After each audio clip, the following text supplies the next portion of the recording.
सलाम, नमस्कार, जोहार साथियों। झारखंड सरकार की मुसलमानों के प्रति उदासीन रवैया अभी तक लगातार जारी है। मुसलमानों के जितने भी मसाइल थे, ये वर्तमान महागठबंधन की सरकार ने एक भी पूरा नहीं किया है। आज इसी मुद्दे को लेकर मैं अपने प्रोग्राम आपकी आवाज़ में उर्दू और उसके अन्य अधिकारों के मामले को लेकर आया हूँ, जिसे जानना बेहद ज़रूरी है और जिसके लिए जो प्रयास हो रहा है उस प्रयास में भी अपना सहयोग देना बहुत ही ज़रूरी है। उर्दू शिक्षकों की बहाली झारखंड बनने से पूर्व ही बिहार राज्य सरकार में ही 99 में 4401 सीट जो कि झारखंड के क्षेत्र में पड़ता है उसके लिए नोटिफिकेशन निकला था, सृजित किया गया था, जिसे उस समय पूरा नहीं किया गया जा सका। झारखंड सरकार बनने के बाद उसको पूरा करना था। झारखंड सरकार बनने के बाद उस प्रक्रिया को पूरा करने के लिए बहाली लेना था, जिसको लेकर 3-4 बार परीक्षाएं हुई, लेकिन अब तक 4401 सीट जो शुरू में सृजित पद था उसमें मात्र अभी भी 3712 सीट खाली पड़ी हुई है, जबकि यह पूर्व में ही पूरा हो जाना चाहिए था और वर्तमान में तो इसमें और भी पद सृजित करके बहाली बढ़ानी चाहिए थी। लेकिन अब तक इस मामले पर किसी भी सरकार ने गौर और फिक्र नहीं किया है, क्योंकि मुसलमानों के प्रति तो वो जानते हैं कि ये हमारे वफादार हैं, इसको हम कुछ दे या ना दे, ये हमें 100% वोट करेंगे। और इस नतीजे में हम लोग इस तरह से पीसे कि मुसलमानों के एक भी मसले को पूरा नहीं किया गया है।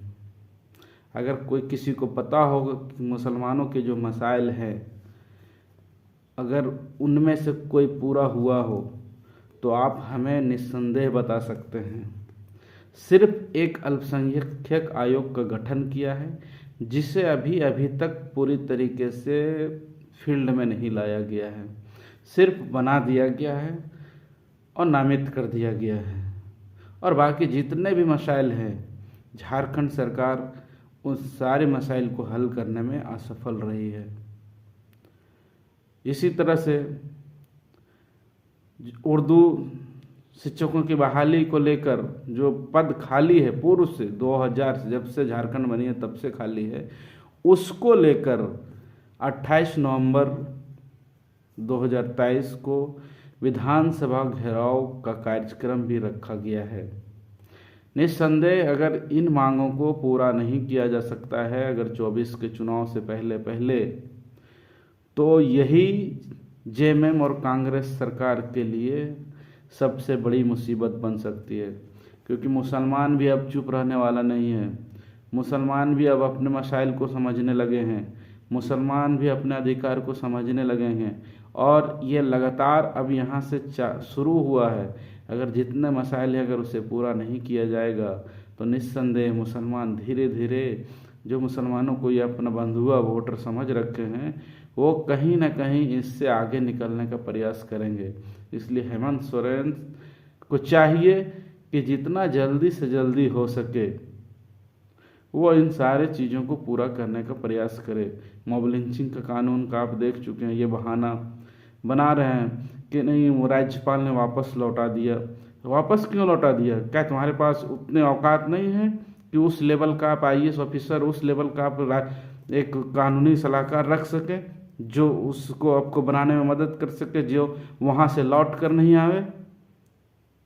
तो ये सब दिखावा है, इस छोड़ो। लेकिन अभी जो वर्तमान में है उर्दू शिक्षकों की बहाली, उसके लिए 3712 सीट अभी है खाली और उसमें 28 तारीख को पुरजोर ढंग से विधानसभा घेराव का कार्यक्रम है। आप लोग शिरकत करें और इस बहाली प्रक्रिया को पूरा कराएं। इसके अलावा 1559 सीट, उसी 3712 सीट में 1559 सीट ऐसे सीट हैं जो SC ST के लिए आरक्षित थी। उसमें एक भी कैंडिडेट SC ST से नहीं मिल सका और 4 नोटिफिकेशन उसके लिए हो चुका है।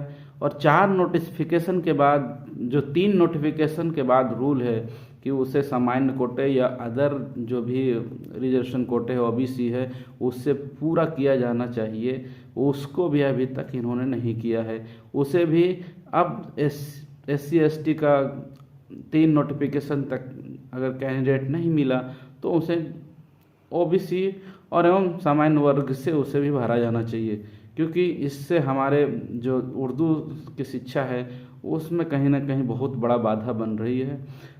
इसके अलावा 543 स्कूल ऐसे थे जिसको मीडिया द्वारा प्रचारित करके, जो तथाकथित मीडिया चैनल है, मुस्लिम विरोधी मीडिया चैनल है, उन्होंने उसके कि डॉक्यूमेंट्स करके, जबकि डॉक्यूमेंट्स का कोई औचित्य नहीं बनता था। बरसों से वहाँ पर उर्दू स्कूल चले आ रहे हैं।